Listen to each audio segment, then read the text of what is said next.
നമസ്കാരം. ഞാനിന്ന് തയ്യാറാക്കുന്നത് കപ്പ പുഴുങ്ങിയതും മത്തി മുളക് കറി വെച്ചതുമാണ്. അതിനായിട്ട് ഞാനൊരു ചട്ടി അടുപ്പേ വെച്ച് അതിലോട്ട് ഒരു കൊച്ചു തവി വെളിച്ചെണ്ണ ഒഴിക്കുകയാണ്. എണ്ണ ചൂടായ ശേഷം അതിലോട്ട് 1/2 സ്പൂൺ കടുക് ഇടണം, 1/2 സ്പൂൺ ഉലുവ ഇടണം. അതിലോട്ട് 5-6 വെളുത്തുള്ളി അരിഞ്ഞതിടണം, ചെറിയ കഷ്ണം ഇഞ്ചി അരിഞ്ഞതിടണം. കൊച്ചുള്ളിയും പച്ചമുളകും കൂടി ഇട്ട് വഴറ്റണം.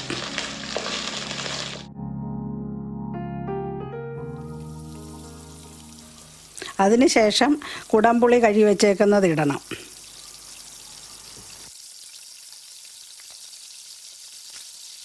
അതിലോട്ട് 3 സ്പൂണ് മുളക് പൊടി ഇടണം, 2 സ്പൂണ് മല്ലിപ്പൊടി ഇടണം, 1/2 സ്പൂണ് മഞ്ഞൾപ്പൊടി ഇടണം, 1/2 സ്പൂണ് ഉലുവപ്പൊടി ഇട്ട് വഴറ്റണം.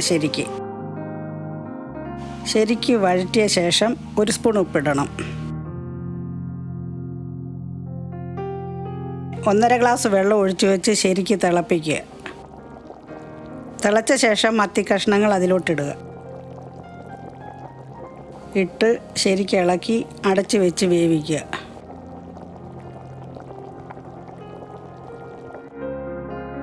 ഈ സമയം കപ്പ തയ്യാറാക്കിയെടുക്കാം.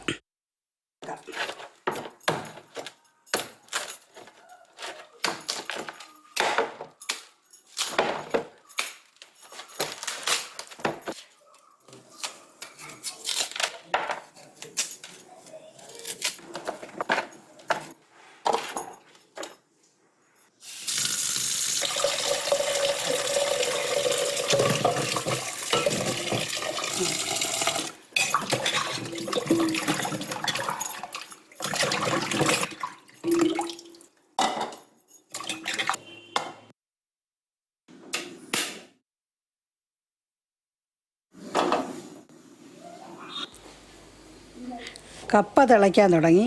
അതിലോട്ട് 1 സ്പൂൺ ഉപ്പിടണം.